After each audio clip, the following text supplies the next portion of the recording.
अस्सलामुअलैकुम students, welcome to my YouTube channel study with Sufiyan. हमने एक सीरीज स्टार्ट की हुई है पार्ट 2 बायोलॉजी की, जिसमें हम अकॉर्डिंग टू आवर स्कीम हमने डिफरेंट चैप्टर्स को डिस्कस किया था। आज का जो हमारा चैप्टर है वो चैप्टर है 25 इकोसिस्टम। इसका जो पेयर है हमारे पास वो चैप्टर 16 के साथ बनता है, जो स्पोर्ट एंड मूवमेंट है। उसकी भी मैंने वीडियो अपलोड कर दी हुई है, आप लोगों को चैनल पे मिल जाएगी। अगर मैं दोनों चैप्टर्स का कंपैरिजन करूं तो चैप्टर 25 हमारे पास एक आसान चैप्टर है, छोटा सा चैप्टर है, इजी इजी टॉपिक्स हैं, इजी कंसेप्ट है। और अगर मैं बात करूं चैप्टर 16 की तो एज कम्पेयर टू चैप्टर 25 थोड़ा सा टफ चैप्टर है। तो इसलिए आप लोगों ने इस चैप्टर को अच्छे से करना है। जितने मैं यहाँ पे पॉइंट्स बताऊंगा उनको नोट कर लें आप लोग, और इस एक वीडियो में आप लोगों के पास वो पूरा चैप्टर आप लोगों का क्या हो जाएगा, वो आप लोगों का कवर हो जाएगा इंशाल्लाह। तो विदाउट वेस्टेज ऑफ टाइम हम स्टार्ट करते हैं। सबसे पहले स्टूडेंट्स, आपको पता होना चाहिए the hierarchy of a biological organisation from the smallest to largest level in ecology. Okay, first of all आप लोगों के पास इस चैप्टर का नेम क्या है? इकोसिस्टम। इको वर्ड आया हुआ है बेटा इन्वायरमेंट से, रिलेटेड टू इन्वायरमेंट। कहीं पे भी अगर हम बात करेंगे ना इको, तो इको मीन्स होगा इन्वायरमेंट। तो अब हम जो बात कर रहे हैं कि इकोलॉजी में हमारे पास, जिस तरह हम कहते हैं ना लेवल ऑफ ऑर्गेनाइजेशन है कि स्मॉलेस्ट टू हायर लेवल की तरफ हम जाते हैं, तो इसी तरह हमारे पास इकोलॉजी में भी स्मॉलेस्ट टू हायर लेवल की तरफ हम जाएंगे। अब वो किस तरह होगा? अगर आपको इसका सीक्वेंस समझ आ गया तो फिर आपको इस चैप्टर को समझना इंतहाई आसान हो जाएगा। फर्स्ट ऑफ ऑल हमारे पास जो फर्स्ट स्टेप है वो है organism, a single living individual. ठीक है। अच्छा, यहाँ पे ना आप लोगों ने एक चीज और भी बड़ा एक इंटरेस्टिंग पॉइंट है, मैं आप लोगों के साथ अभी यहाँ पे डिस्कस करूंगा कि इसमें से बायोटिक कौन है और एबायोटिक कौन है। तो सबसे पहले हमने स्टार्ट कहाँ से किया है? एक ऑर्गेनिज्म। जब हमारे पास डिफरेंट ऑर्गेनिजम्स मिलेंगे, ग्रुप ऑफ ऑर्गेनिज्म मिलेंगे, ठीक है, सेम स्पीशीज के, तो यहाँ पे एक वर्ड बड़ा इंपॉर्टेंट है, सेम स्पीशीज, तो वो हमारे पास क्या बन जाएगी? एक पॉपुलेशन बन जाएगी। उसके बाद हमारे पास कौन सा लेवल आएगा कि जब वही पॉपुलेशन हमारे पास, उसके साथ कोई डिफरेंट स्पीशीज, मतलब different type of species add हो जाएगी, तो वो हमारे पास क्या बन जाएगी? कम्युनिटी बन जाएगी। ठीक है।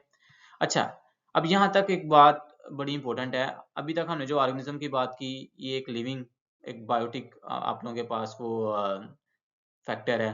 पॉपुलेशन एक बायोटिक फैक्टर है। कम्युनिटी एक बायोटिक फैक्टर है। ठीक है।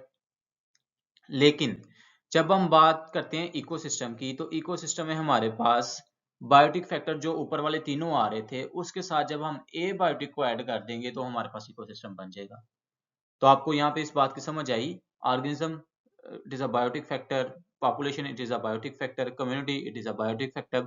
उस बायोटिक फैक्टर के साथ आप लोग क्या ऐड कर दें? ए बायोटिक फैक्टर ऐड कर दें, तो आप लोग के पास क्या बन जाएगा बेटा?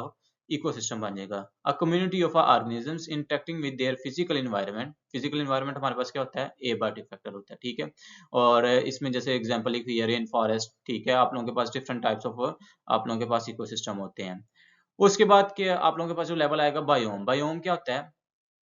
A large regional ecosystem with similar climate, soil and organisms. For example, tundra, desert, tropical rainforest। तो ये आप लोगों के पास क्या है? सारे बायोम है। अब बायोम जब हमारे पास डिफरेंट बायोम्स मिलते हैं तो क्या बन जाएगा हमारे पास? बायोस्फीयर, या जिससे सिंपल वर्ड्स में हम क्या कहते हैं? लाइफ ऑन अर्थ। ठीक है। तो ये आप लोगों के पास बेटा हायरार्किकल ऑर्गेनाइजेशन है। ठीक है, कि जिसमें हम स्मॉलेस्ट टू हायर लेवल की तरफ जा रहे हैं। ठीक है। First of all organism, organism same type of organism और सेम स्पीशीज मिलेंगे तो पॉपुलेशन, डिफरेंट स्पीशीज ऐड होगी तो कम्युनिटी, कम्युनिटी के साथ यहाँ तक ये सारे बायोटिक फैक्टर हैं, ए बायोटिक फैक्टर ऐड करेंगे तो इकोसिस्टम। इकोसिस्टम में फिर हमारे पास एक स्पेसिफिक रीजन होगा, जिसे हम क्या बोलेंगे? उसमें बायोम बोलेंगे, जिसका हमारे पास वो similar climate, soil and organism. ठीक है। उसके बाद जब वो डिफरेंट बायोम्स मिल जाएंगे आप लोगों के पास, तो आप लोगों के पास क्या बन जाएगा? बायोस्फीयर बन जाएगा। तो ये आप लोगों ने एक जो सीक्वेंस है इसको आप लोगों ने याद रखना है। यहाँ पे मैंने आप लोगों के लिए एक ट्रिक लिखी हुई है, old people can easily buy burgers. ठीक है। तो इसमें ओ से आप लोगों के पास ऑर्गेनिज्म, पी से पॉपुलेशन, सी से कम्युनिटी, ई से इकोसिस्टम, बी से बायोम एंड बी से बायोस्फीयर। ठीक है। तो ये आप लोगों के पास इस तरह, इस ट्रिक को आप लोग याद रख के, ये जो अभी हमने सीक्वेंस इसको देखा है उसको आप लोग याद रख सकते हैं। उसके बाद कुछ टर्म्स हैं, इन टर्म्स को भी आप लोग समझ लें तो इंशाल्लाह आप लोगों को ये चैप्टर करना इंतहाई आसान होगा। फर्स्ट ऑफ ऑल हमारे पास है इकोसिस्टम। इकोसिस्टम क्या होता है, अभी मैंने जो आप लोगों को पहले ही बताया था कि इको वर्ड कहीं पे भी आए तो it is related to environment. तो इको भी हमने बात की, इकोसिस्टम क्या होता है, biotic factor plus abiotic factor जब आप लोगों के पास मिल जाएंगे तो एक इकोसिस्टम बन जाएगा आप लोगों के पास। उसके बाद आप लोगों के पास बायोडाइवर्सिटी, बायोडाइवर्सिटी क्या होता है, the variety of all forms of life on earth. Habitat, habitat क्या है, the natural environment where an organisms live. उसके बाद आप लोगों के पास है निच, निच क्या होता है आप लोगों के पास, द रोल और function of an organism in an ecosystem. For example कोई ऑर्गेनिज्म एक इकोसिस्टम में आप लोगों के पास प्रोड्यूसर है, कोई कंज्यूमर है, ठीक है, कोई डिकम्पोजर है, तो ये उसका रोल है, ये उसका फंक्शन है, तो उसे हम क्या बोलेंगे, उस निच बोलेंगे। उसके बाद आप लोगों के पास है बायोटिक और abiotic factor. Bio word related to living things, ठीक है, तो जो हमारे पास लिविंग कंपोनेंट्स होंगे इकोसिस्टम के उसे हम क्या बोलेंगे, बायोटिक फैक्टर्स, और जो आप लोगों के पास नॉन लिविंग कंपोनेंट्स होंगे उसे हम क्या बोलेंगे, एबायोटिक फैक्टर्स बोलेंगे। उसके बाद हमारे पास टर्म है प्रोड्यूसर। प्रोड्यूसर या जिसे हम ऑटोट्रॉफ्स बोलते हैं, वो organisms that make their own food, जिसमें आप लोगों के पास प्लांट्स, अलगा और कुछ बैक्टीरिया भी होते हैं, फोटोसिंथेटिक बैक्टीरिया जो अपनी फूड को खुद क्या कर सकते हैं, प्रिपेयर कर सकते हैं। उसके बाद आप लोगों के पास है कंज्यूमर। कंज्यूमर वो होते हैं जो डिपेंड करते हैं प्रोड्यूसर्स पे, ठीक है। उसके बाद फिर आप लोगों के पास डीकम्पोजर। अच्छा, यहाँ पे डीकम्पोजर में एक चीज आप लोगों ने बेटा बड़ी इंपॉर्टेंट है वो याद रखनी है कि जब हम डीकम्पोजर्स की बात करते हैं ना तो टू मेन ऑर्गेनिजम्स इसमें आते हैं, ठीक है। ये एमसीक्यूज भी आता है कि आप लोगों के पास वो कौन से ऑर्गेनिजम्स डीकम्पोजर हैं, तो वो मेनली टू ही हैं। एक आप लोगों के पास फंगी और सेकंड आप लोगों के पास क्या है, वो बैक्टीरिया, ठीक है। उसके बाद है food chain, a sequence of showing energy flow from one organism to another, ठीक है। इसको आगे डिटेल में भी वैसे हम देखते हैं। और उसके बाद आप लोगों के पास फूड वेब। फूड वेब क्या होती है, a network of interconnected food chains. Next students, हमारे पास टू इंपॉर्टेंट टर्म्स हैं, ऑटो इकोलॉजी एंड सिनिकोलॉजी। आप लोगों ने याद रखना है auto ecology related to one species at a time, ठीक है, और सिनिकोलॉजी हम बोलेंगे मैनी स्पीशीज टुगेदर, ठीक है। या सिंपल वर्ड में हम इसे बोल सकते हैं कि कम्युनिटी की यहाँ पे हम सिनिकोलॉजी में बात करेंगे, ठीक है। तो इसकी डेफिनेशन क्या होगी, ऑटो इकोलॉजी की study of a single species in relation to its environment. लेकिन in case of synecology study of multiple species, या आप लोग जिसे बोल सकते हैं कम्युनिटी बोल सकते हैं। क्यों? क्योंकि पॉपुलेशन और कम्युनिटी में मेन डिफरेंस ये है कि पॉपुलेशन में just single type of species होगी, लेकिन जब वो आप लोग उसमें different type of species add करेंगे तो वो आप लोगों के पास क्या बन जाएगी, वो कम्युनिटी बन जाएगी, ठीक है।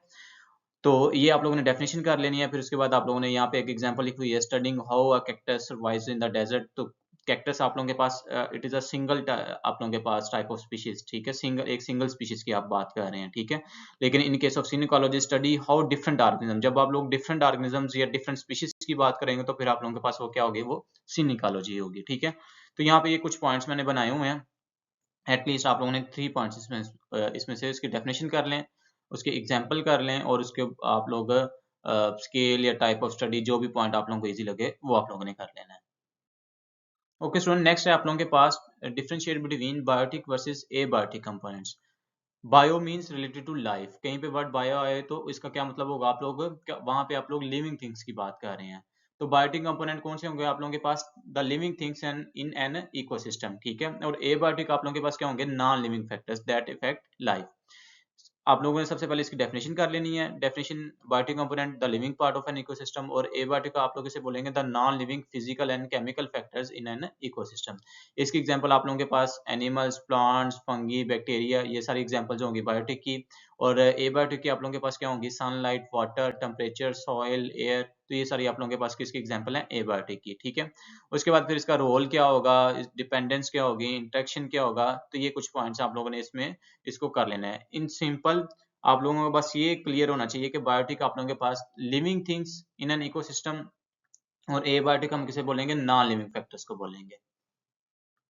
उसके बाद आप लोगों के पास है एक term trophic level. Trophic level हम किसे कहते हैं, trophic level an organism position in a food chain, ठीक है, उसे हम क्या बोलेंगे बेटा, ट्रॉफिक लेवल बोलेंगे, ठीक है। अब ट्रॉफिक लेवल में आप लोगों के पास जैसे यहाँ पे देखें आप लोग, ये एक पिरामिड आप लोगों के पास डायग्राम है, तो इसमें आप देखें जो फर्स्ट ट्रॉफिक लेवल है उसमें आप लोगों के पास कौन आते हैं, प्रोड्यूसर्स। सेकंड में कौन आएंगे आप लोगों के पास, प्राइमरी कंज्यूमर्स। थर्ड में कौन आएगा आप लोगों के पास, सेकेंडरी कंज्यूमर्स। देन फोर्थ पे टर्शरी, फिफ्थ पे आप लोगों के पास एपेक्स प्रेडेटर। तो इस तरह आप लोगों के पास क्या होगा कि जो एक ऑर्गेनिज्म की पोजीशन होगी फूड चेन में उसे हम क्या बोलेंगे, उसका ट्रॉफिक लेवल बोलेंगे। उसके बाद आप लोगों के पास है food chain versus food web. Food chain आप लोगों ने स्टूडेंट्स याद रखना है, one path of an energy flow, मतलब एक सिंगल आप लोगों के पास बस पाथ होगा, एक स्ट्रेट पाथ है, ठीक है। लेकिन फूड वेब क्या होती है, आप लोग याद रख लें कि जब आप लोग डिफरेंट फूड चेन्स को मिला देते हैं ना, तो वो आप लोगों के पास क्या बन जाएगा, फूड वेब बन जाएगा, ठीक है। फर्स्ट ऑफ ऑल डेफिनेशन उसकी कर लें आप लोग, ठीक है। फिर उसके बाद उसका स्ट्रक्चर कर लें, ठीक है। फिर आप लोग एक एग्जांपल कर लें। एग्जांपल में यहाँ पे देखें, ग्रास, ग्रास को कौन ईट कर रहा है, डियर, और आगे फिर डियर को कौन ईट करेगा, आप लोगों के पास टाइगर। तो ये एक आप लोगों के पास एक सिंगल पाथ जो है ना, इसे आप लोग क्या बोलेंगे, फूड चेन बोलेंगे। और फूड वेब में क्या होगा कि आप लोग डिफरेंट फूड चेन्स को मिला दें, तो वो आप लोगों के पास क्या बन जाएगी, वो फूड वेब बन जाएगी। इसमें ये जो कुछ आप लोगों के पास हेडिंग्स बनी हुई है, इन हेडिंग में से 3-4 आप लोगों ने हेडिंग्स इसको कर लेना है। यहाँ पे आप लोग देख लें डायग्राम, डायग्राम से आप लोगों को और चीजें क्लियर हो जाएंगी। तो ये देखें, अभी हमने क्या बात की कि फूड चेन क्या है, आप लोगों के पास एक स्ट्रेट पाथवे है, ठीक है। उसमें ये नहीं है कि आप लोगों के पास कोई अल्टरनेटिव कोई पाथवे होगा, एक स्ट्रेट पाथवे है। मतलब एक ऑर्गेनिज्म को सेकंड खा रहा है, सेकंड को थर्ड खा रहा है, थर्ड को फोर्थ खा रहा है, तो एक स्ट्रेट पाथवे होगा, ठीक है। इसे हम क्या बोलते हैं, फूड चेन बोलते हैं। लेकिन फूड वेब और फूड चेन में मेन डिफरेंस ही क्या होगा कि जब ये फॉर एग्जांपल एक फूड चेन है, ठीक है। अब आप लोग देखें यहाँ पे इस डायग्राम में, आप लोगों ने डिफरेंट फूड चेन्स को मिला दी। वहां पे क्या था, फूड चेन में आप लोगों के पास एक एक स्ट्रेट पाथ था, लेकिन यहाँ पे ऐसा नहीं है। आप लोगों के पास यहाँ पे देखें, वो जिगजैग, एक आप लोगों के पास एक वो सारा बना हुआ होगा, कोई एक ऑर्गेनिज्म कोई किसी को खा रहा है, फिर आगे उसको कोई खा रहा है। तो ये आप लोगों के पास जो एक एक एक स्ट्रक्चर बनेगा ना, उसे आप लोग क्या बोलते हैं बेटा, फूड वेब बोलते हैं। उसके बाद आप लोगों के पास है ecological succession and it's type. First of all succession क्या होती है आप लोगों के पास, सक्सेशन का मैं अगर उर्दू में मीनिंग करूं, तो यके बाद दीगर, मतलब एक के बाद दूसरे का आना। अब किसका आना, आप लोग इन सिंपल वर्ड्स आप लोग ये याद रख लें कि एक स्पीशीज आप लोगों के पास, उस स्पीशीज के बाद किसी दूसरी स्पीशीज का आना। अब वो दूसरी स्पीशीज क्यों आएगी, ये बड़ा इंपॉर्टेंट पॉइंट है, वो आप लोगों ने याद रखना है स्टूडेंट्स। वो वो इसलिए आएगी क्योंकि आप लोगों के पास जो एक पहली स्पीशीज थी जहां पे वो सरवाइव कर रही थी, जब इन्वायरमेंटल कंडीशंस चेंज हुई, उसके बाद जो सेकंड आप लोगों के पास स्पीशीज आएगी, वो इन्वायरमेंटल कंडीशंस उस सेकंड वाले को ज्यादा सपोर्ट करेंगी as compare to first one. तो फिर टाइम टू टाइम क्या होगा, वो फर्स्ट वाली आप लोगों के पास खत्म हो जाएगी और फिर सेकंड वाली डोमिनेट करेंगी। इसी तरह फिर आप लोगों के पास नेक्स्ट पॉइंट आएगा, नेक्स्ट में भी जो थर्ड नंबर पे स्पीशीज आएंगी, वो आप लोगों के पास ज्यादा उनको इन्वायरमेंटल कंडीशन सपोर्ट करेंगी, और सेकंड वाले को कम, फिर थर्ड डोमिनेट करेंगी। इस तरह सो ऑन आप लोगों के पास क्या होगा, एट द एंड आप लोगों के पास एक क्लाइमेक्स कम्युनिटी बन जाएगी, ठीक है। एक पूरा आप लोगों के पास में मैच्योर इकोसिस्टम बन जाएगा। इसे हम लोग क्या बोलते हैं, इकोलॉजिकल सक्सेशन बोलते हैं। यहाँ पे हम देखते हैं, succession is the natural process of a gradual change in an ecosystem over time leading to the development of a stable community. मतलब आप लोग एट द एंड आप लोगों के पास क्या बन जाएगा, एक स्टेबल कम्युनिटी बन जाएगी। It focus in a stages starting from a bare land or distributed disrupted area and ending with the mature ecosystem. आप लोगों के पास ना टू टाइप्स ऑफ सक्सेशन है, फर्स्ट वन इज प्राइमरी, ठीक है, and second one is secondary. Primary आप लोगों के पास, आप इन सिंपल वर्ड्स आप लोग याद रख लेंगे, जहां पे पहले कोई लाइफ नहीं है, जब वहां से सक्सेशन स्टार्ट होगी तो उसे आप लोग क्या बोलेंगे बेटा, प्राइमरी सक्सेशन बोलेंगे। और सेकेंडरी किसे बोलेंगे, जहां पे आप लोगों के पास पहले लाइफ थी, लेकिन कोई ऐसे वहां पे जैसे फॉर एग्जांपल एक फॉरेस्ट है, वहां पे आप लोगों के पास उससे आग लग गई, ठीक है।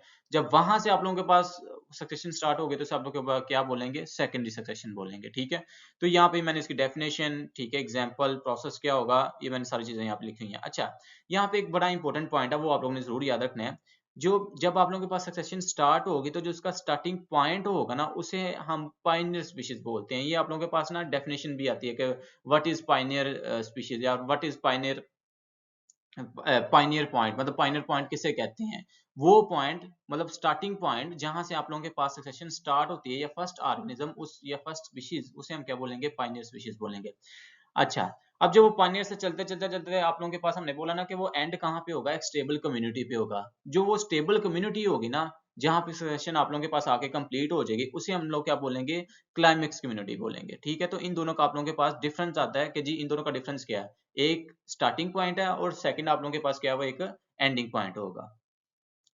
उसके बाद सेकेंडरी सक्सेशन मैंने आप लोगों को बता दिया कि जहां पे आप लोगों के पास previously inhabit areas that were destructed, मतलब आप लोगों के पास वही जो मैंने एक एग्जांपल दी कि एक फॉरेस्ट है और वहां पे आप लोगों के पास उसको आग लग गई है, तो देन आप लोगों के पास दोबारा वहां से सक्सेशन स्टार्ट होगी, तो आप लोग क्या बोलेंगे, सेकेंडरी सक्सेशन बोलेंगे। और प्राइमरी आप लोग किसे बोलेंगे, जिसमें आप लोगों के पास पहले कोई लाइफ नहीं थी, बिल्कुल न्यूली वहां पे स्टार्ट हुई।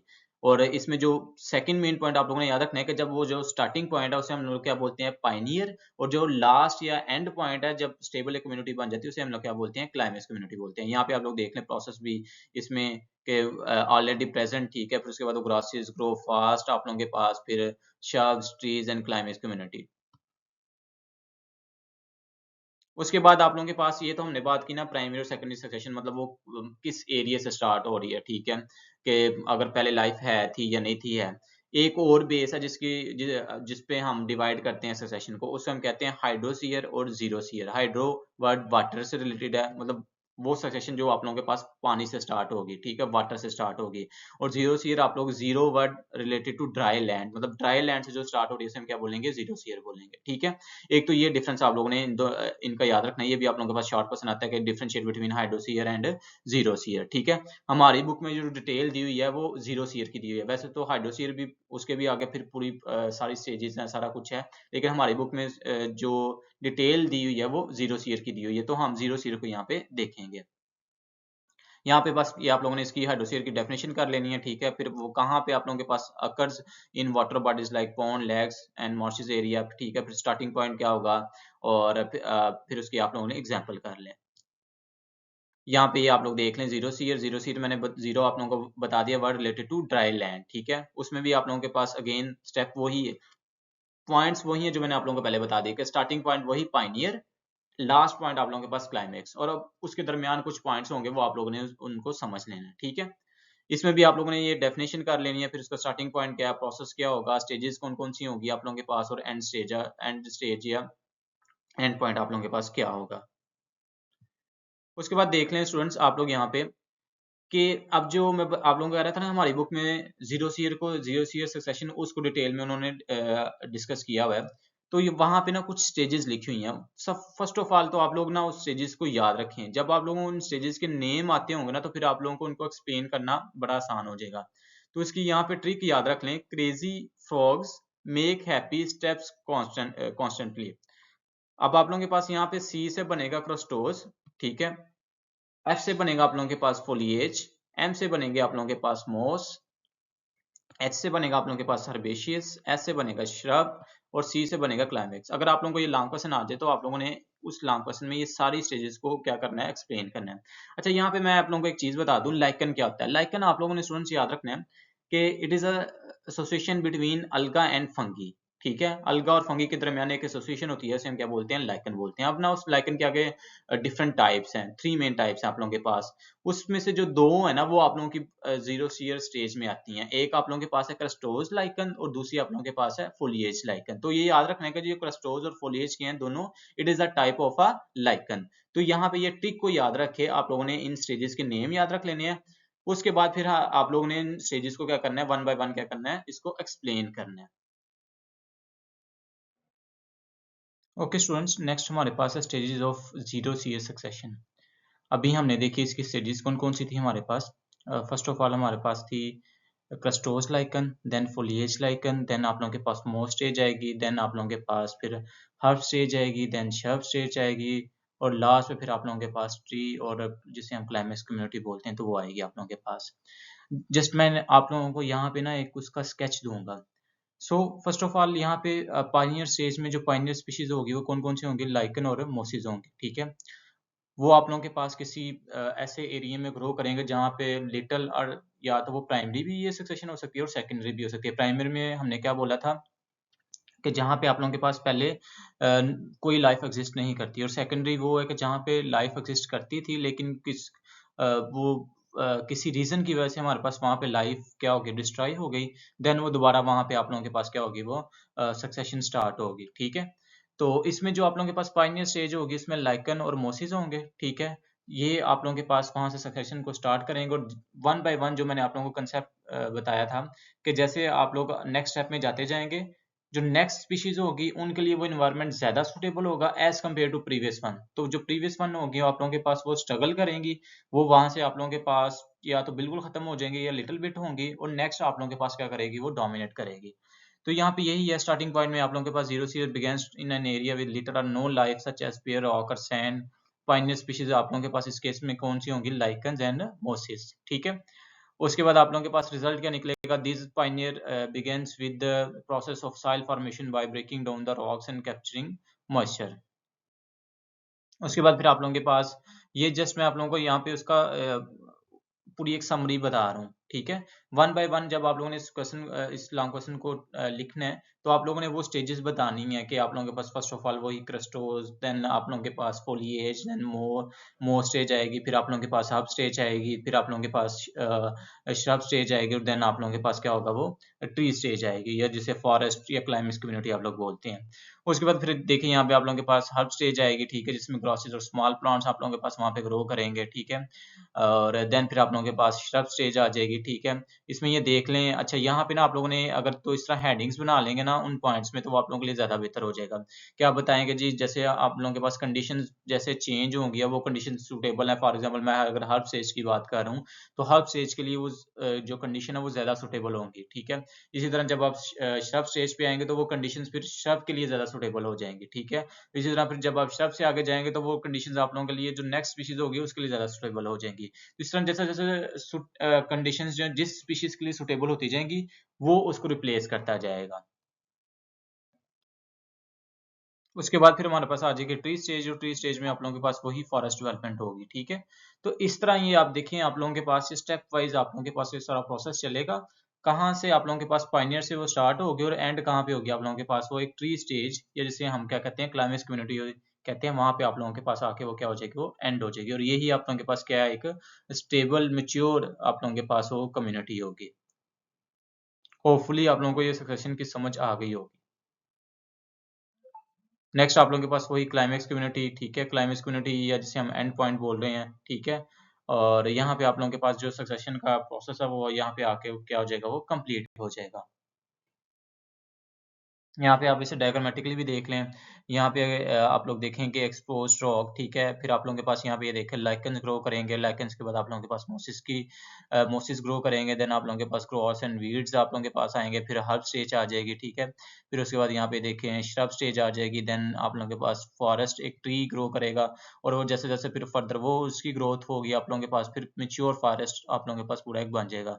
और एट द एंड फिर लास्ट पे आप लोगों के पास डिफरेंट कम्युनिटीज वहाँ पे आप लोगों के पास ग्रो करेंगे स्पीशीज की, और आप लोगों के पास एक क्लाइमेक्स फॉरेस्ट बन जाएगा। तो ये आप लोगों के पास इस तरह अगर ये क्वेश्चन आप लोगों को आए पेपर में, तो आप लोग इसकी एक तो वो पॉइंट्स वन बाय वन का बताएं, देन उनको एक्सप्लेन करें, और फिर आप लोगों को अगर सिंपल से डायग्राम बना दें, तो ये ज़्यादा अच्छा होगा आप लोगों के लिए।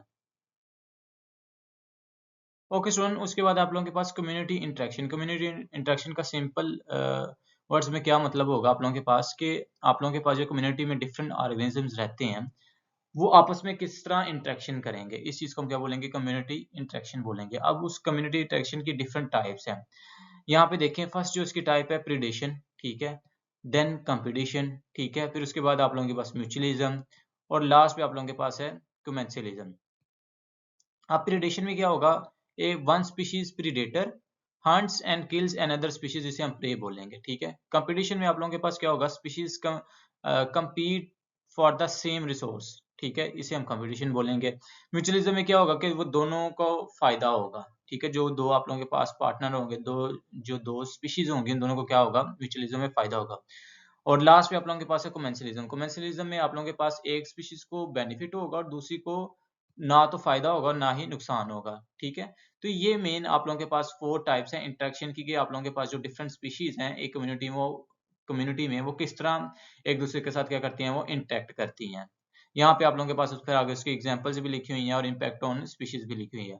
मैं वन बाय वन करके आप लोगों को इसको इसको एक्सप्लेन करता हूँ। Okay students, so first interaction हमारे पास प्रीडेशन। प्रीडेशन अभी हमने देखा कि प्रीडेशन क्या होता है, जिसमें हमारे पास टू ऑर्गेनिजम्स इन्वॉल्व होते हैं। फर्स्ट वन को हम प्रेडेटर कहते हैं और सेकंड वन को हम क्या कहते हैं, प्रे कहते हैं, ठीक है। तो इसमें आपने इसकी डेफिनेशन कर लेनी है प्रेडेशन की, और सेकंड फिर आपने प्रेडेटर और प्रे की आप लोगों ने डेफिनेशन बता देनी है।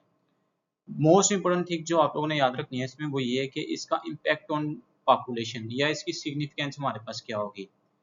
अच्छा, मैं एक सिंपल सी आप लोगों को एग्जांपल देता हूँ, आप लोगों को इसकी समझ आ जाएगी। फॉर एग्जांपल आप लोगों के पास कोई एक प्रेडेटर है, ठीक है, वो आप लोगों के पास प्रे कर रहा है वो मतलब किसी दूसरी स्पीशीज यानी जो उसका प्रे है उसको वो हंट कर रहा है। अब आप लोगों के पास जितना वो ज्यादा उसे हंट कर रहा है आप लोगों के पास, उतना ही आप लोगों के पास जो उसकी पॉपुलेशन है प्रे की वो आप लोगों के पास क्या होती जाएगी, कम होती जाएगी। अब एक पॉइंट ऐसा आएगा कि जब आप लोगों के पास प्रे की पॉपुलेशन कम हो गई है और प्रीडेटर की आप लोगों के पास ज्यादा हो जाएगी, ठीक है। तो ये जो प्रीडेशन है ये आप लोगों के पास एक बैलेंस है। ऐसा नहीं होता कि आप लोगों के पास एक लिमिट के अंदर आप लोगों के पास प्रे की भी पॉपुलेशन होगी और एक लिमिट के अंदर आप लोगों के पास क्या होगी, प्रेडेटर की भी पॉपुलेशन होगी। तो इसलिए क्या है कि ये जो नेचर में एक बैलेंस बना हुआ है वो इसी वजह से प्रेडेशन की वजह से बना हुआ है, ठीक है। अब उसमें ये है कि आप लोगों के पास जो प्रे हैं उनमें कुछ आप लोगों के पास प्रॉपर्टीज डेवलप होती हैं। यहाँ पे जो सेकंड पॉइंट है नेचुरल सिलेक्शन, उसकी वजह से, ठीक है। जैसे फर्स्ट यहाँ पे एक लिखा हुआ है आप लोगों के पास कैमोफ्लेज। कैमोफ्लेज मैंने आप लोगों को पहले भी वर्ड बताया हुआ है कि स्किन को ब्लेंड कर लेना, कि जिससे क्या होगा कि उनको जो प्रेडेटर है वो प्रे का जो उसका प्रे है उसका जो उसने हंट करना है, उसका शिकार करना है, वो उसके लिए टफ होगा, ठीक है। वो अपनी स्किन को इस तरह ब्लेंड कर लेगा कि उसे आइडेंटिफाई नहीं कर सकेगा। तो ये चीज है। और उसके साथ साथ प्रीडेटर भी कुछ ऐसी अपने अंदर स्ट्रेटेजीज को डेवलप करेंगे कि जिससे वो ज्यादा इफेक्टिवली क्या कर सके, प्ले कर सके। तो ये दोनों का क्या है बेटा, एक एक नेचर ने एक साइकिल बनाया हुआ है, एक बैलेंस बनाया हुआ है, ठीक है। ना तो बहुत ज्यादा आप लोगों के पास ओवर पॉपुलेशन प्रीडेटर की होती है और ना ही आप लोगों के पास ओवर पॉपुलेशन जो है वो प्रे की होगी। तो ये इसकी क्या होगी, वो आप लोगों के पास सिग्निफिकेंस होगी। यहाँ पे नेक्स्ट आप लोगों के पास हेडिंग है ये सिग्निफिकेंस ऑफ प्रेडेशन। सिग्निफिकेंस मैंने अभी आप लोगों को बता दी कि इन दोनों का जो है वो आप लोगों के पास एक बैलेंस रहेगा, ठीक है। मतलब आप लोगों के पास ओवर पॉपुलेशन नहीं होगी। उसके बाद है आप लोगों के पास symbiosis. Symbiosis in simple words आप लोगों के पास क्या होता है, किसी भी टू ऑर्गेनिज्म का क्लोज रिलेशनशिप, उसे हम क्या बोलेंगे, सिम्बायोसिस बोलेंगे या सिम्बायोटिक रिलेशनशिप बोलते हैं। अब ये जो दो ऑर्गेनिजम्स के दरमियान रिलेशनशिप है, थ्री कंडीशंस इसमें डेवलप हो सकती हैं। फर्स्ट वन इज कि दोनों को फायदा हो, दोनों को बेनिफिट हो। अगर दोनों को बेनिफिट होगा तो उसे हम म्यूचुअलिज्म बोलेंगे। It is very important. और इसके आगे एग्जांपल है lichen, mycorrhiza, one by one आगे हम इसको देखते हैं। सेकंड कंडीशन ये डेवलप होती है कि एक को फायदा हो रहा है और दूसरे को नुकसान हो रहा है, उसे हम पैरासिटिज्म बोलते हैं। जैसे आप लोगों के पास मलेरिया पैरासाइट में होता है, मॉस्किटो उसके जो पैरासाइट होगा उसको वो बेनिफिट होगा हमारी बॉडी में, और हमारी बॉडी होस्ट है तो उसे क्या होगा, नुकसान होगा। थर्ड कंडीशन जो डेवलप होती है उसमें ये है कि एक को फायदा और दूसरे को ना ही फायदा ना ही नुकसान, उसे हम कहते हैं कोमेंसलिज्म। इसकी जो आप लोग एग्जांपल याद रखें वो ये है आप लोगों के पास कि आप लोगों के पास एक शॉक, एक बड़ी मछली है, जब वो फीड करती है तो कुछ फूड के पीसेस जो है ना उसकी बॉडी पे लग जाते हैं। अब वो जो फूड के पीसेस हैं वहां पे जो कुछ छोटी आप लोगों के पास स्मॉल फिशेज होंगी जिसे हम रेमरस बोलते हैं, ठीक है, वो उनको फीड कर लेंगी। जब वो उनको फीड करेंगे तो इससे शार्क को ना ही कोई फायदा हुआ है और ना ही कोई क्या हुआ है, नुकसान हुआ है, ठीक है। तो ये एग्जांपल आपको मेंशनलिज्म में याद रखें। तो ये थ्री रिलेशनशिप आप लोगों के पास बनते हैं जिसमें एक एक में एक को फायदा, दूसरे को नुकसान, एक में दोनों को फायदा और एक में एक को फायदा, दूसरे को ना ही नुकसान ना ही फायदा। नेक्स्ट है स्टूडेंट हमारे पास root nodules. Root nodule is an example of a mutualism. इसमें जो टू ऑर्गेनिज्म पार्टिसिपेट करेंगे उसमें जो फर्स्ट वन है आप लोगों के पास वो है लेग्यूम्स प्लांट, ठीक है। और जो सेकंड मेंबर होगा आप लोगों के पास वो होंगे बैक्टीरिया, और उस बैक्टीरिया नोन एज अ रेजोबियम। अच्छा, अब यहाँ पे म्यूचुअलिज्म में हमने बात की थी कि जिसमें दोनों पार्टनर्स, दोनों ऑर्गेनिज्म को क्या होगा, वो फायदा होगा। अब इस केस में आप लोगों के पास जो बैक्टीरिया है वो प्लांट्स के लिए जो नाइट्रोजन है उसको फिक्स करेगा इन्वायरमेंट से, एटमॉस्फेयर से, ठीक है। और देन फिक्स करके वो प्लांट्स को यानी लेग्यूम्स प्लांट को दे देगा, और उसके बदले बैक्टीरिया प्लांट से क्या लेगा, फूड लेगा, ठीक है। तो इसमें क्या हुआ, दोनों को क्या हुआ, फायदा हुआ, ठीक है। सो आप लोगों ने यहाँ पे इसकी डेफिनेशन कर लेनी है और साथ इसका यह फंक्शन आप लोगों ने कर लेना है। उसके बाद यहाँ पे आप लोग एक डायग्राम भी देख लें। यहाँ पे ये देखें आप लोगों के पास ये लेग्यूम्स प्लांट है, ठीक है, और लेग्यूम प्लांट में यहाँ पे आप लोगों के पास ये बैक्टीरिया है, ठीक है। और यहाँ पे ये नाइट्रोजन को फिक्स करेगा, ठीक है। वो नाइट्रोजन फिर देन प्लांट उसको डिफरेंट अपने कंपाउंड्स बनाने के लिए क्या करेंगे, यूज करेंगे। और उसके बदले आप लोगों के पास जो बैक्टीरिया वो प्लांट से क्या लेगा, वो फूड लेगा, ठीक है। यहाँ पे मैंने लिखा हुआ है it is a symbiotic relationship, और उसमें जो स्पेसिफाई हमारे पास जो उसकी टाइप है वो क्या होगी, वो म्यूचुअलिस्टिक होगी, ठीक है। उसके बाद है आप लोगों के पास mycorrhiza. Mycorrhiza is another example of a mutualism, ठीक है। और इसमें जो 2 मेंबर्स पार्टिसिपेट करेंगे, first one is fungi and second one is the roots of plant. अब आपको पता है जो प्लांट्स हैं वो फोटोसिंथेसिस करते हैं, ठीक है। तो यहाँ पे जो प्लांट्स हैं वो फोटोसिंथेसिस करते हैं और अपनी फूड खुद प्रिपेयर करेंगे। तो ये फंगी को फूड प्रोवाइड करेंगे। अब फंगी इनको क्या प्रोवाइड करेगा? प्रोटेक्शन, ठीक है। और सॉइल से जो न्यूट्रिएंट्स को अब्सॉर्ब करना है तो उसमें भी ये क्या करेगा? उसकी हेल्प करेगा। तो इस तरह क्या होगा? दोनों को ही फायदा होगा। तो ये आपने उसकी डेफिनेशन कर लेनी है और साथ उसकी थोड़ी सी एक्सप्लेनेशन आप लोगों ने कर लेनी है। यहाँ पे आप लोग डायग्राम में भी देख सकते हैं कि यहाँ पे आप लोगों के पास ये देखें, ये रूट्स हैं, रूट हेयर है आप लोगों के पास, ठीक है। और यहाँ पे ये फंगस है, ठीक है। ये माइक्रोराइजल फंगस। तो ये आप लोगों के पास क्या करेगा? इन दोनों का यहाँ पे क्या होगा? एक सिम्बियोटिक रिलेशनशिप होगा जिसमें दोनों को क्या होगा? फायदा होगा। ओके स्टूडेंट, नेक्स्ट है आपके पास ग्रेजिंग। अब ग्रेजिंग क्या होती है? Grazing is the act of animals feeding on a grass or other vegetation in a natural environment often by a herbivores, ठीक है। अच्छा, यहाँ पे आप लोग 3 टर्म्स हैं वो उनको आप लोग समझ लें। First one is herbivore. Herbivores क्या होते हैं आप लोगों के पास? Those animal that feed on a plant. उसके बाद आप लोगों के पास एक टर्म होती है ओमनीवोर। ओमनीवोर हम उसे कहते हैं that feed on a plant as well as an animal. और थर्ड टर्म हमारे पास होगी carnivores. Carnivores are those organisms are those animal that feed on an other animals, ठीक है। तो ये 3 टर्म्स हम यूज करते हैं इसमें। तो यहाँ पे जो हम बात कर रहे हैं वो हर्बीवोर्स की बात कर रहे हैं। हर्बीवोर्स वो एनिमल्स होंगे जो आप लोगों के पास क्या करेंगे? फीड ऑन अ प्लांट, ठीक है। और इसमें एग्जांपल आप लोग देख लें, जैसे कैटल है, शीप, डियर, ये आप लोगों के पास एग्जांपल्स होंगी, ठीक है। उसके बाद इसकी टाइप्स हैं। टाइप्स में आप लोगों के पास प्राइमरी ग्रेजर्स, ठीक है। प्राइमरी ग्रेजर्स वो होंगे जो animals that primary feed on a grass and other herbaceous plant, ठीक है, जिसमें को आप लोग एग्जांपल दे सकते हैं। उसके बाद आप लोगों के पास होगा सेकेंडरी ग्रेजर्स। अभी मैंने बात की ना कि हर्बीवोर्स वो होंगे जो that feed only on plant, ठीक है। और एक हमने बात की कि ओमनीवोर। ओमनीवोर आप लोगों के पास होंगे जो feed on plant as well as on animals, ठीक है। तो वो उन्हें हम क्या बोलेंगे? सेकेंडरी ग्रेजर्स बोलेंगे। और इसमें हमारे पास जो एग्जांपल होगी वो होगी कि आप लोगों के पास पिग्स। उसके बाद आप लोगों के पास ग्रेजिंग इम्पैक्ट ऑन इकोसिस्टम, ठीक है। इसमें जस्ट आप लोग पॉइंट्स इसके याद रख लें। Regulates plant growth, maintains eco grassland ecosystem and influence biodiversity. तो जस्ट आप लोग इसके क्या कर लें? पॉइंट्स को याद रख लें। नेक्स्ट स्टूडेंट आप लोगों के पास ओवरग्रेजिंग। ओवरग्रेजिंग क्या होगी आप लोगों के पास? अभी हमने बात की ना कि हर्बीवोर्स अब एनिमल्स हमारे पास उसको वेजिटेशन को कंज्यूम करते हैं। अब जो उसका कंज्यूमिंग का रेट है आप लोगों के पास वो ज्यादा होगा एज कंपेयर टू जब कि वो आप लोगों के पास जो रीजनरेट होगी, ठीक है। मैं दोबारा इस बात को रिपीट करता हूँ कि जो वो हर्बीवोर्स उन प्लांट्स को कंज्यूम कर रहे हैं, जो कंज्यूमिंग का रेट है वो ज्यादा होगा एज कंपेयर टू रीजनरेशन, ठीक है। जो उन्होंने उस क्रॉप ने, उस ग्रॉस ने जो रीजनरेट होना है, तो उसे हम फिर क्या बोलेंगे? ओवरग्रेजिंग बोलेंगे, ठीक है। अब इसके इफेक्ट्स हमारे पास क्या होंगे? First effect is soil erosion. Soil erosion क्या होता है आप लोगों के पास? कि जो आप लोगों के पास सॉइल की टॉप लेयर है वो आप लोगों के पास इजी टू अटैक, और for example easy to attack with wind water, वो इजी से आप लोगों के पास वो अटैक करेंगे उस टॉप लेयर पे, ठीक है। और देन वो आप लोगों के पास जो टॉप लेयर है वो आप लोगों के पास क्या हो जाएगी? वो रिमूव हो जाएगी, ठीक है। सेकंड आप लोगों के पास क्या होगा जी? लॉस ऑफ वेजिटेशन, ठीक है। वेजिटेशन आप लोगों के पास वहां पे लॉस हो जाएगी। देन डिजर्टिफिकेशन आप लोगों के पास ये इसका इफेक्ट होगा, ठीक है। रिड्यूस्ड बायोडाइवर्सिटी, ठीक है। उसके बाद डिक्रीज वाटर क्वालिटी। तो ये आप लोगों के पास कुछ इफेक्ट्स होंगे ओवरग्रेजिंग के। अभी हमने जो पीछे बात की थी कि ग्रेजिंग का इम्पैक्ट क्या होगा इकोसिस्टम पे, आप लोगों के पास जो ग्रेजिंग है अगर तो वो एक मॉडरेट लेवल में होगी देन ओके। अगर वो आप लोगों के पास जो उसका कंज्यूमिंग रेट है वो रीजनरेशन रेट से ज्यादा हो गया तो आप लोगों के पास वहां पे क्या हो जाएगी? फिर ओवरग्रेजिंग, और ओवरग्रेजिंग के फिर आप लोगों के पास ये क्या होंगे? वो सारे इफेक्ट्स होंगे।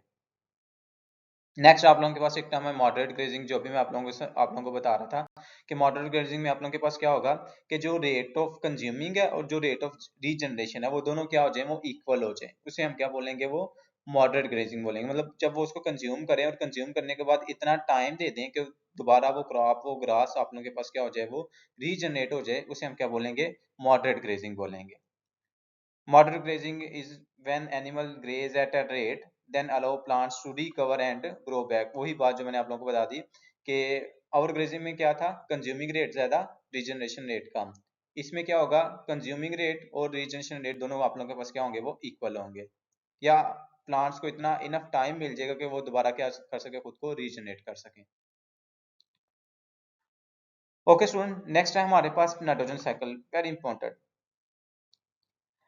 अच्छा, nitrogen cycle, first of all तो हम साइकिल किस चीज को कहते हैं? साइकिल हम किसी ऐसी चीज को कहते हैं कि जब हमारे पास कोई स्टार्टिंग पॉइंट होता है, उसके बाद उस स्टार्टिंग पॉइंट के बाद वही हमारे पास दोबारा वो क्या बन जाए, वो एंड पॉइंट बन जाए। इस चीज को हम क्या कहते हैं? साइकिल कहते हैं। मतलब जहां से हमने कोई चीज स्टार्ट की थी, कोई प्रोसेस स्टार्ट किया था, दोबारा वो वही आके वहां पे हमारे पास क्या हो, वो एंड हो, खत्म हो, उसे हम क्या बोलेंगे? साइकिल बोलेंगे। अब नाइट्रोजन साइकिल के आप लोगों के पास, the nitrogen cycle is a process by which nitrogen moves through atmosphere, soil and living organisms. It is essential for maintaining life on earth because nitrogen is a key component of a protein, DNA and other important biological molecules. अच्छा, यहाँ पे आप देखें इसका जो starting point है वो क्या है आप लोगों के पास? एटमॉस्फेयर। अब अगर ये स्टार्टिंग पॉइंट है तो एंड पॉइंट भी यही होगा आप लोगों के पास, ठीक है। अभी हम जब साइकिल को रीड आउट करेंगे तो हम देखेंगे वहां पे कि जहां से हमारे पास स्टार्टिंग पॉइंट उसका स्टार्ट हुआ है, वो ही उसका क्या होगा? वो एंड पॉइंट भी होगा। अच्छा, यहाँ पे आप लोगों के पास एक ट्रिक है इसकी, इसके जो आप लोगों के पास स्टेप्स हैं उनको याद रखने के लिए। Nasir need a new diet. आप लोग फर्स्ट वर्ड ले लें इसका, नाइट्रोजन फिक्सेशन। सेकंड आप लोगों के पास नाइट्रिफिकेशन। थर्ड आप लोगों के पास असिमिलेशन, देन अमोनिफिकेशन, देन आप लोगों के पास डीनाइट्रिफिकेशन। तो ये स्टेप्स आप लोगों ने इसको याद रख लेना है। ओके स्टूडेंट, उसके बाद है हमारे पास steps of nitrogen cycle. Nitrogen cycle के हमारे पास कौन कौन से स्टेप्स हैं अभी हमने देखे, जिसमें nitrogen fixation, nitrification, assimilation, ammonification and denitrification. अच्छा, यहाँ पे आप लोगों ने एक चीज याद रखनी है, आप लोगों को जो मैं सीक्वेंस बता रहा हूँ आप लोगों ने उसी को ही फॉलो करना है। इसी सीक्वेंस के अकॉर्डिंग हम देखेंगे कि जहां से हमारा स्टार्टिंग पॉइंट था वहां पे ही हम आके क्या करेंगे, उसको एंड भी करेंगे, ठीक है। सो फर्स्ट स्टेप है हमारे पास नाइट्रोजन फिक्सेशन। नाइट्रोजन फिक्सेशन आप लोगों ने अभी हमने पीछे एक टर्म पढ़ी थी, रूट नोड्यूल्स। रूट नोड्यूल्स क्या था हमारे पास? It is a type of a mutualistic relationship between two organism. First one is bacteria और सेकंड वन आप लोगों के पास क्या था? Legume plant. अब उस केस में हमने देखा था कि बैक्टीरिया क्या कर रहा है, बैक्टीरिया नाइट्रोजन को फिक्स कर रहा है और फिक्स करके वो प्लांट्स को दे रहा है, और खुद उसके बदले वो बैक्टीरिया वहां से फूड ले रहा था, ठीक है। तो एक नाइट्रोजन फिक्सेशन इस प्रोसेस के थ्रू होगी। यहाँ पे जो बैक्टीरिया उस नाइट्रोजन को फिक्स करेगा, या तो वो अमोनिया की फॉर्म में करेगा, ठीक है, फिक्स, या वो आप लोगों के पास directly in the form of nitrates, ठीक है, नाइट्रेट्स की फॉर्म में आप लोगों के पास क्या करेंगे, उसको बैक्टीरिया फिक्स करेंगे। एक तो ये आप लोगों के पास इसका प्रोसेस हो गया। सेकंड जो आप लोगों के पास होगा वो होगा, this can also happen through lightning और इंडस्ट्रियल प्रोसेस, ठीक है। मतलब आप लोगों के पास लाइटनिंग से और इंडस्ट्रियल प्रोसेस से भी आप लोगों के पास क्या होगी, वो नाइट्रोजन क्या होगी, वो फिक्स होगी। तो फर्स्ट स्टेप आप हमने देख लिया कि नाइट्रोजन फिक्स हो गई। अब जो वो नाइट्रोजन फिक्स हुई है, अगर तो वो ही है directly in the form of nitrates, then तो ओके। अगर वो ही है अमोनिया की फॉर्म में फिक्स, तो हम उसे चेंज करेंगे किस फॉर्म में? नाइट्रेट्स की फॉर्म में, ठीक है। अच्छा, यहाँ पे ना एक बड़ा इंपॉर्टेंट एमसीक्यूज भी आता है कि जो प्लांट्स हैं आप लोगों के पास, वो प्लांट्स नाइट्रोजन को किस फॉर्म में वो यूज कर सकते हैं। तो आप लोगों ने बेटा याद रखना है, वो आप लोगों के पास in the form of nitrates nitrogen को यूज कर सकते हैं। यहाँ पे ना एक इंटरमीडिएट फॉर्म भी आती है जिसे हम नाइट्राइट्स कहते हैं। ये नाइट्रेट्स NO3 माइनस है, वो NO2 माइनस है। तो आप लोगों ने ये यहाँ पे ये चीज याद रखनी है कि प्लांट्स किस फॉर्म में नाइट्रोजन को यूज करते हैं, इन द फॉर्म ऑफ नाइट्रेट्स, ठीक है। तो ये हमारा सेकंड स्टेप होगा कि वो अमोनिया को कन्वर्ट किया जाएगा नाइट्रेट्स की फॉर्म में, ठीक है। और वो कौन करेंगे? वो आप लोगों के पास नाइट्रीफाइंग बैक्टीरिया कुछ होते हैं, ठीक है, वो इसको करेंगे, इसको परफॉर्म करवाएंगे। उसके बाद आप लोगों के पास, अब जब वो नाइट्रेट की, अभी मैंने बताया कि प्लांट किस फॉर्म में नाइट्रोजन को यूज कर सकता है, इन द फॉर्म ऑफ नाइट्रेट, तो आप लोगों के पास वो जो नाइट्रोजन है वो प्लांट यूज कर लेंगे, और उस प्रोसेस को हम क्या बोलेंगे, उस स्टेप को हम क्या बोलेंगे? एसिमिलेशन बोलेंगे। Plant absorb nitrates from the soil to build protein and other vital compounds. तो ये आप लोगों के पास थर्ड स्टेप हो गया, ठीक है। अब फोर्थ स्टेप क्या होगा? फोर्थ स्टेप होगा आप लोगों के पास अमोनिफिकेशन। फॉर एग्जाम्पल, वो आप लोगों के पास कोई ऑर्गेनिज्म, जैसे प्लांट की अगर हम बात कर रहे हैं, ठीक है, वो आप लोगों के पास उसकी डेथ हो गई है, ठीक है। अब उसकी जो डीकम्पोजिशन करनी है, हमें पता है वो कौन करेंगे? डीकम्पोजर्स करेंगे। और मैंने ये भी आप लोगों को बताया कि डीकम्पोजर में टू ही मेन ऑर्गेनिजम्स हैं, एक बैक्टीरिया और सेकंड वन इज फंगी, ठीक है। अब उसकी वो ब्रेक डाउन करेंगे, और ब्रेक डाउन करने के बाद, और उसमें जो अभी हमने बात की कि जैसे डीएनए में आप लोगों के पास नाइट्रोजन है, प्रोटीन में नाइट्रोजन है, ठीक है। ये जो आप लोगों के पास कंपाउंड है, ये नाइट्रोजन से मिलके बनते हैं, ठीक है।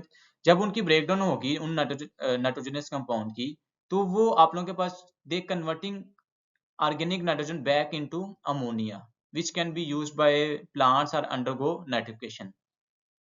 तो वो आप लोगों के पास क्या होगा, जब उनकी ब्रेकडाउन होगी तो वो जो नाइट्रोजन है वो बैक जाएगा किसमें, अमोनिया की फॉर्म में, और अमोनिया को वो दोबारा प्लांट क्या करेंगे, वो यूज कर लेंगे। ठीक है, वो आपको पता है अमोनिया को किसमें चेंज किया जाएगा, नाइट्रेट में, और देन नाइट्रेट फिर प्लांट क्या कर लेंगे, उसको यूज करेंगे। तो ये आप लोगों के पास फोर्थ स्टेप हो गया। फिफ्थ स्टेप आप लोगों के पास होगा डीनाइट्रिफिकेशन। डीनाइट्रिफिकेशन में क्या होगा, आप लोगों के पास denitrifying bacteria convert nitrates back into nitrogen gas, releasing it into the atmosphere and completing the cycle। तो यहाँ पे आप लोगों को बात समझ में आई, हमने स्टार्ट कहाँ से किया था कि नाइट्रोजन फिक्स हो रही है। अब जब नाइट्रोजन फिक्स वो हमारा स्टार्टिंग पॉइंट था, तो दोबारा नाइट्रोजन कहाँ पे चलेगी, एटमॉस्फेयर में चलेगी, और इस तरह हमारा पूरा वो एक जो साइकिल है वो क्या हो गया आप लोगों के पास, वो कंप्लीट हो गया। यहाँ पे आप लोग ओके स्टूडेंट, नेक्स्ट हमारे पास है नाइट्रोजन साइकिल। अगर अभी तक भी किसी स्टूडेंट को कोई डाउट है तो इंशाल्लाह वो इस साइकिल से आप लोगों का क्लियर हो जाएगा। यहाँ पे देखिए, ये हमारे पास है फर्स्ट पॉइंट, ये आप लोगों के पास एटमॉस्फेरिक नाइट्रोजन है। ठीक है, अब इस एटमॉस्फेरिक नाइट्रोजन को फिक्स किया जाता है, और वो फिक्स हमारे पास डिफरेंट प्रोसेस के थ्रू।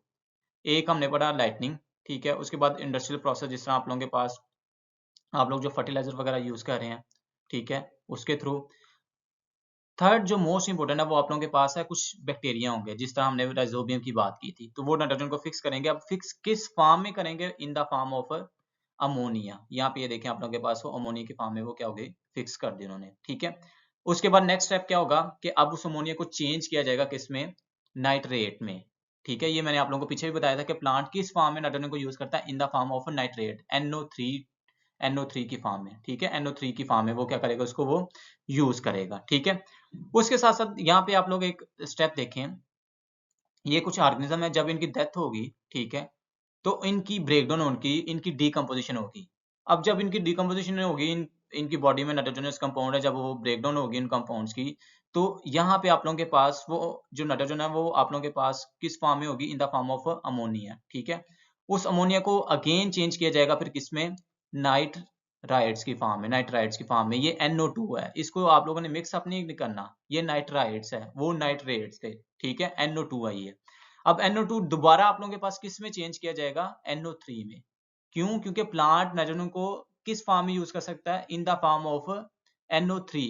NO2 की फॉर्म में उसे यूज नहीं कर सकता। ठीक है, यहाँ पे ये आप लोगों के पास देखें, ये स्टेप क्या बोलेंगे हम इसे, ये असिमिलेशन होगी जब वो उसे यूज कर लेगा, और इस स्टेप को हम क्या बोलते हैं, इसे हम बोलते हैं अमोनिफिकेशन। ठीक है, उसके बाद आप लोगों के पास लास्ट पे क्या होगा, नाइट्रेट्स। कुछ नाइट्रेट्स आप लोगों के पास सॉइल में कुछ बैक्टीरिया होंगे, जिसे हम डीनाइट्रिफाइंग बैक्टीरिया बोलते हैं, वो उस नाइट्रेट्स को दोबारा किस में चेंज कर देंगे, एटमॉस्फेरिक नाइट्रोजन में, और इस तरह आप लोगों के पास ये क्या हो जाएगा, साइकिल कंप्लीट हो जाएगा। मैं दोबारा सारे स्टेप्स को रिपीट कर देता हूँ। First step is nitrogen fixation, nitrogen fix हो गई। ठीक है, उस नाइट्रोजन को अब वो फिक्स किस फॉर्म में हुई है, इन द फॉर्म ऑफ अमोनिया। ठीक है, सेकंड स्टेप होगा नाइट्रिफिकेशन। नाइट्रिफिकेशन में नाइट्रीफाइंग बैक्टीरिया होंगे जो उस अमोनिया को चेंज कर देंगे NO3 में, जिसे हम क्या बोलते हैं, नाइट्रेट। देन थर्ड स्टेप होगा आप लोगों के पास असिमिलेशन, प्लांट उस नाइट्रोजन को यूज कर लेंगे, उस NO3 को यूज कर लेंगे। फोर्थ स्टेप यहाँ पे आप लोगों के पास क्या होगा, अमोनिफिकेशन। अमोनिफिकेशन में आप लोगों के पास क्या है कि कुछ फॉर एग्जांपल ऑर्गेनिज्म की डेथ हो गई है, वहां से भी कुछ अमोनिया आएगा, वो अमोनिया फर्स्ट चेंज होगा आप लोगों के पास नाइट्राइट NO2 में, देन वो भी चेंज हो जाएगा किसमें, आप लोगों के पास NO3 में, और प्लांट उसको भी क्या कर लेंगे, यूज कर लेंगे। लास्ट स्टेप आप लोगों के पास होगा डीनाइट्रिफिकेशन। डीनाइट्रिफिकेशन में आप लोगों के पास क्या होगा कि वो जो नाइट्रेट्स हैं, NO3 हैं, उसको कन्वर्ट किया जाएगा बैक इनटू एटमॉस्फेरिक नाइट्रोजन। तो इस तरह आप लोगों के पास क्या हो जाएगा, ये साइकिल कंप्लीट हो जाएगा। उसके बाद आप लोगों के पास एक टर्म है नाइट्रोजन डिप्लेशन, किसे हम कहते हैं, nitrogen depletion refers to the reduction in the availability of a nitrogen in the soil which can negatively affect plant growth and agriculture productivity. This happens when the nitrogen in the soil is used up by the plants, leached away by a rain, or lost through process like denitrification. तो in simple आप लोग ये कह सकते हैं students कि जब आप लोगों के पास जो सॉइल है उसमें आप लोगों के पास जो नाइट्रोजन की अमाउंट है वो कम हो जाएगी, तो हम उसे क्या बोलेंगे, नाइट्रोजन डिप्लीशन बोलेंगे। अब उसकी डिफरेंट रीजन है। ठीक है, जैसे यहाँ पे एक रीजन लिखी हुई है, लीस्ट अवे बाय रेन। ठीक है, या आप लोगों के पास जो प्रोसेस है डीनाइट्रिफिकेशन, जो अभी हमने देखा साइकिल में, या तो वो प्रोसेस आप लोगों के पास ज्यादा होना शुरू हो गया, तो आप लोगों के पास क्या हो जाएगी, नाइट्रोजन डिप्लीशन हो जाएगी। ठीक है, अब इसकी वो बता रहा है कि जिसकी कॉजेज क्या क्या हो सकती हैं आप लोगों के पास, इंटेंसिव एग्रीकल्चर, मतलब आप लोग अगर कंटिन्यूस क्रॉपिंग कर रहे हैं विदाउट प्रॉपर नाइट्रोजन मैनेजमेंट, ठीक है, deplete the soil nitrogen reserves, मतलब आप लोग क्रॉप को एक तो एक टाइम पीरियड के आप लोग उसको मैनेज नहीं कर रहे एक टाइम पीरियड को। ठीक है, आप लोग कंटिन्यूसली क्रॉप को ग्रो करते जा रहे हैं एक साल में, तो क्या होगा वहाँ पे आप लोगों के पास वो जो क्रॉप है वो नाइट्रोजन को यूज़ करती जाएगी अगेन एंड अगेन। तो आप लोगों के पास क्या हो जाएगी वहाँ पे नाइट्रोजन की क्या हो जाएगी डिप्लीशन हो जाएगी। उसके बाद ये है कि जी ओवर यूज़ ऑफ फर्टिलाइज़र, अगर आप लोग ओवर यूज़ कर रहे हैं फर्टिलाइज़र्स का, एरोजन सॉइल एरोजन अभी हमने पीछे पढ़ी थी ये टर्म, ठीक है।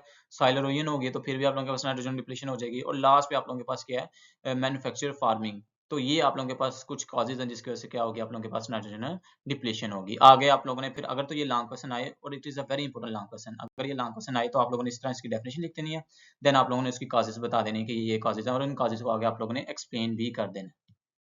उसके बाद इसकी रेमेडीज क्या है, मतलब हम इसको नाइट्रोजन डिप्लीशन को किस तरह ठीक कर सकते हैं, जो आप लोगों ने काजेज बताई हैं उन काजेज को ठीक कर लें तो आप लोगों के पास इसकी रेमेडीज हो जाएगी। जैसे क्रॉप रोटेशन, कि मतलब क्रॉप को आप रोटेट करके लगाएं, मतलब एक टाइम पीरियड सेट करें कि इतनी देर बाद ये वाली क्रॉप लगानी है, फिर इतना गैप देना है, देन ये क्रॉप लगानी है, तो वो आप लोग क्रॉप रोटेशन कर लें, ठीक है।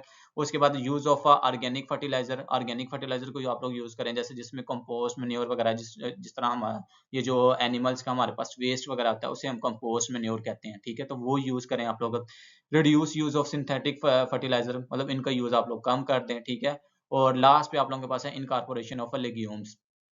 अब लेग्यूम्स क्यों इनकॉर्पोरेट करें, अभी हमने देखा था कि लेग्यूम्स, जो लेग्यूम्स के साथ हमारे पास जो राइजोबियम बैक्टीरिया है वो एक सिम्बियोटिक रिलेशनशिप बनाएगा। जब वो सिम्बियोटिक रिलेशनशिप बनाएगा तो वो आप लोगों के पास वहां पे फिर नाइट्रोजन को क्या करेगा, फिक्स करेगा। तो ये भी आप लोगों के पास क्या है, उसकी एक रेमेडी होगी। ओके स्टूडेंट, नेक्स्ट हमारे पास है energy flow in a food chain of an ecosystem. आसान सा टॉपिक है, मैं आप लोगों को कुछ मेन पॉइंट्स बता देता हूँ, आप लोगों को इस पूरे टॉपिक की समझ आ जाएगी। फर्स्ट ऑफ ऑल आप लोगों ने एक चीज याद रखनी है कि इसमें जो एनर्जी फ्लो होता है ना हमेशा एक फूड चेन में, वो वन वे डायरेक्शन में होता है, ठीक है, टू वे नहीं होगा। सेकंड चीज आप लोगों ने ये याद रखनी है कि हमारे पास जो इसका स्टार्टिंग पॉइंट होगा ना वो सन होगा। सन से एनर्जी ऑब्जॉर्व करेंगे, और कौन ऑब्जॉर्व करेंगे हमारे पास, वो प्रोड्यूसर्स, ठीक है। देन प्रोड्यूसर से फिर वो आप लोगों के पास फ्लो करेगी कंज्यूमर में, और कंज्यूमर में फिर आप लोगों के पास प्राइमरी सेकेंडरी टर्शरी ये आ जाएंगे आप लोगों के पास। और लास्ट पे फिर आप लोगों के पास जो एंड पॉइंट होगा वो कौन सा होगा, हमारे पास डिकम्पोजर्स का होगा, ठीक है। तो ये यहाँ पे ये देख लें इसके ये आप लोगों के पास स्टेप्स हैं। First one is the sun, then producers, ठीक है।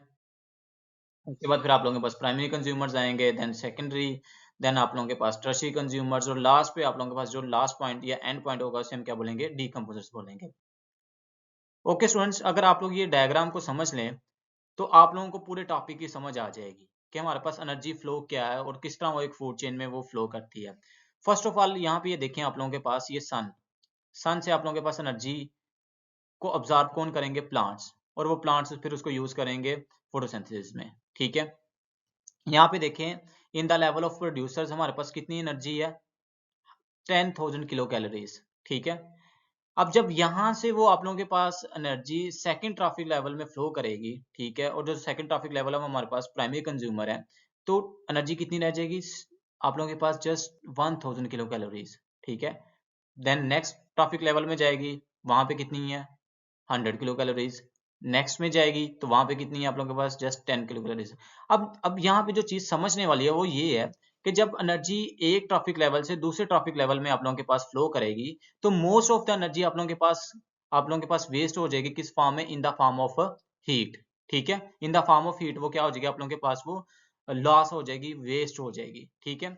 सेकेंड थिंग आप लोगों ने ये यहाँ पे ये समझनी है कि आप लोगों के पास जो अल्टीमेट सोर्स है सब एनर्जी का, वो कौन है आप लोगों के पास, वो सन है। और सन से एनर्जी कौन ऑब्जॉर्व कर रहा है आप लोगों के पास, वो प्रोड्यूसर्स कर रहे हैं, ठीक है।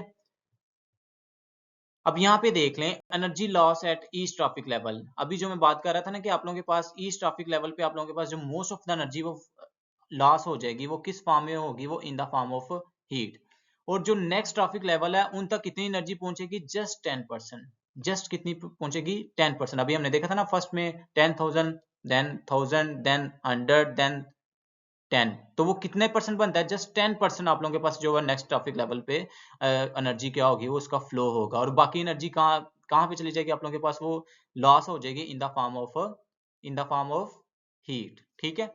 उसके बाद यहाँ पे ये देख लें कि आप लोगों के पास ये एक एनर्जी pyramid आप लोगों की बुक में बना हुआ है, ठीक है, वो बनता है the energy pyramid illustrate how energy decrease as its move from each trophic level. Producers have most energy while tertiary consumer have the least. मतलब जो सबसे बॉटम पे हो आप लोगों के पास कौन था, प्रोड्यूसर्स, उनके पास सबसे ज्यादा एनर्जी है। और जैसे आप लोगों के पास एनर्जी ट्रैफिक लेवल में आगे से आगे मूव करती जाएगी, तो आप लोगों के पास उसका जो उसकी अमाउंट है वो क्या हो जाएगी, आप लोगों के पास वो कम हो जाएगी। यहाँ पे क्वेश्चन आता है कि अगर आप लोगों के पास एक लंबी फूड चेन है और एक छोटी फूड चेन है, तो किसके पास एनर्जी कम होगी और किसके पास ज्यादा होगी?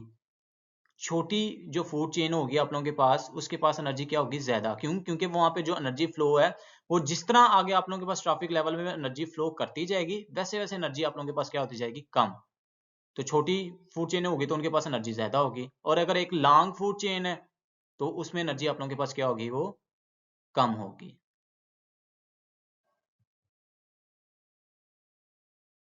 नेक्स्ट स्टूडेंट आपके पास है प्रोडक्टिविटी।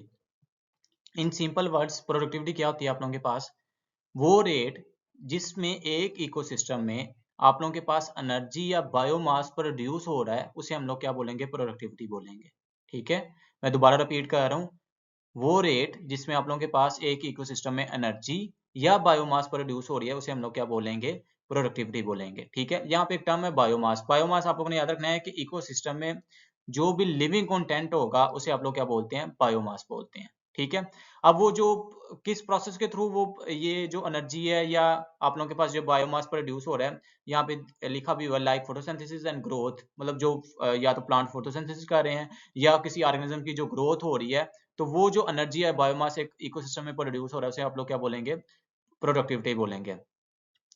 आगे प्रोडक्टिविटी की टू टाइप्स है हमारे पास। First one is primary productivity, it is very important. Primary productivity क्या होगी, the rate at which producers, और प्रोड्यूसर्स में आप लोगों को पता है प्लांट्स और अलगा और सम फोटोसिंथेटिक बैक्टीरिया आएंगे, convert solar energy into chemical energy via photosynthesis. मतलब इन सिंपल आप लोगों के पास वो जो एनर्जी को चेंज कर रहे हैं, सोलर एनर्जी को, से आप लोग क्या बोल रहे हैं, प्राइमरी प्रोडक्टिविटी बोल रहे हैं। ठीक है, आगे अब इसकी टू टाइप्स हैं। First one is grass primary productivity and second one is net primary productivity. In simple words में आप लोगों को ये बता देता हूँ। फर्स्ट ऑफ ऑल, जो ये हमारे पास प्रोड्यूसर्स हैं, इन्होंने जो सोलर एनर्जी है उसको कैप्चर किया। ठीक है, अब जो कैप्चर की है ना एनर्जी, वो आप लोगों के पास ग्रास प्राइमरी प्रोडक्टिविटी है। ठीक है, फॉर एग्जांपल मैं यहाँ पे कहता हूँ वो 1 की है। ठीक है, नेट प्राइमरी प्रोडक्टिविटी क्या होगी, इस 1 में से ना उन्होंने यूज कर ली 0.5 ना, उन्होंने यूज कर ली, प्लांट्स ने खुद अपने लिए अपनी बॉडी में उसको यूज कर लिया। अब ग्रास कितनी थी, 1, जो उन्होंने यूज की वो कितनी है, 0.5। तो आप लोगों के पास बाकी कितनी बचेगी, बाकी भी आप लोगों के पास फिर कितनी बचेगी, 0.5। तो ये जो 0.5 आप लोगों के पास बची, इसे आप लोग क्या बोलेंगे, नेट प्राइमरी प्रोडक्टिविटी बोलेंगे। तो ये इन सिंपल वर्ड्स आप लोगों के पास ग्रास और ग्रास प्राइमरी प्रोडक्टिविटी और नेट प्राइमरी प्रोडक्टिविटी में डिफरेंस है। ये आप लोगों के पास 1 क्या थी, टोटल, इसे आप लोगों ने क्या बोला, ग्रास प्राइमरी प्रोडक्टिविटी। 0.5 क्या आप लोगों के पास, जो उन्होंने यूज कर ली अपनी बॉडी में। ठीक है, अब इन दोनों को माइनस कर देते, जो बचेगी वो आप लोगों के पास क्या होगी, वो नेट प्राइमरी प्रोडक्टिविटी होगी। ठीक है, उसके बाद आप लोगों के पास है सेकेंडरी प्रोडक्टिविटी। सेकेंडरी प्रोडक्टिविटी क्या होगी, the rate at which consumer, जिसमें हर्बीवोर्स कार्निवोर्स आएंगे, produce new biomass through growth and reproduction. मतलब आप लोगों के पास अभी मैंने बात की थी ना, एक तो एनर्जी प्रोड्यूस होगी और साथ बायोमास। बायोमास किस तरह प्रोड्यूस होगा, जैसे उनकी ग्रोथ हो गई, वो रिप्रोडक्शन करेंगे। ठीक है, वो जो आप लोगों के पास बायोमास प्रोड्यूस होगा उसे आप लोग क्या बोलेंगे, सेकेंडरी प्रोडक्टिविटी बोलेंगे। ओके स्टूडेंट, लास्ट में अब हमारे पास इंपॉर्टेंट लॉन्ग क्वेश्चन है। आप लोगों ने इन लॉन्ग क्वेश्चन को बड़ी अच्छी तरह से करना है, और इंशाल्लाह आप लोगों का लॉन्ग क्वेश्चन इसी में से ही कवर हो जाएगा। फर्स्ट जो लॉन्ग क्वेश्चन आप लोगों ने करना है, define the following terms like autecology niche. मतलब आप लोगों को कोई सी 4 टर्म्स दे दी जाएंगी, जैसे for example biosphere, ecosystem, environment. ठीक है, ऑटोइकोलॉजी, सीन इकोलॉजी, मतलब कोई सी 4 टर्म्स दी जाएंगी आप लोगों को विद एग्जांपल। आप लोगों ने इसको डिफाइन करना होगा। तो ये 4 नंबर का आप लोगों के पास इस तरह लॉन्ग क्वेश्चन आ सकते हैं। उसके बाद आप लोगों के पास जो सेकंड मोस्ट इंपोर्टेंट लॉन्ग है वो है food chain versus food web. ठीक है, थर्ड जो लॉन्ग क्वेश्चन इंपोर्टेंट है, प्राइमरी वर्सेस सेकेंडरी सक्सेशन। एक तो हमने पढ़ा था ना जीरो सीरियल सक्सेशन के आगे वो सारे स्टेप्स, लेकिन उससे पहले हमने पढ़ा था प्राइमरी और सेकेंडरी में क्या डिफरेंस है। तो ये आप लोगों के पास लॉन्ग क्वेश्चन आ सकता है। उसके बाद प्रीडेशन एंड इट्स सिग्निफिकेंस, ये इंपोर्टेंट लॉन्ग क्वेश्चन है। रूट नोड्यूल्स क्या होता है, मतलब उसका आप लोगों के पास व्हाट इज रूट नोड्यूल, उसमें मैकेनिज्म क्या है, उसकी डायग्राम अगर बनाया जाए तो बड़ी अच्छी बात होगी। तो ये लॉन्ग क्वेश्चन बन सकता है। उसके बाद ग्रेजिंग, ग्रेजिंग में जो मोस्ट इंपोर्टेंट है वो ये है कि आप लोगों के पास ओवर ग्रेजिंग क्या है, ठीक है, और मॉडरेट ग्रेजिंग क्या है। तो ये मोस्ट इंपोर्टेंट है इसमें से।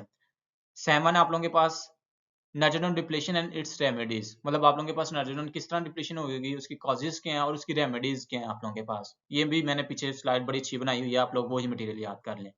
लास्ट जो क्वेश्चन आप लोगों के पास मोस्ट इंपोर्टेंट वो है flow of energy in the food chain, कि आप लोगों के पास जो एनर्जी फूड चेन में या इकोसिस्टम में किस तरह फ्लो करेगी। ये आप लोगों के पास लास्ट लॉन्ग क्वेश्चन है। होपफुली आप लोगों को ये पूरा लेक्चर आप लोगों को समझ आया होगा। अगर फिर भी किसी चीज़ की आप लोगों को कन्फ्यूजन है तो आप लोग मुझे कमेंट सेक्शन में कमेंट कर सकते हैं। Stay connected. जज़ाकल्लाह।